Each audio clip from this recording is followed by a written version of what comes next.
உந்தன் நாமம் அறிந்த என்னை உம்மேல் வாஞ்சை கொண்ட என்னை விடுவித்து உயர்த்திடுவீர், உயர்த்தியே மகிழ்ந்திடுவீர்.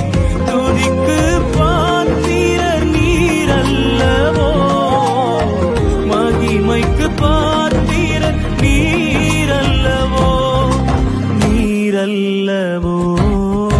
ஆராதனை ஆராதனை ஆராதனை உமக்கே ஐயா.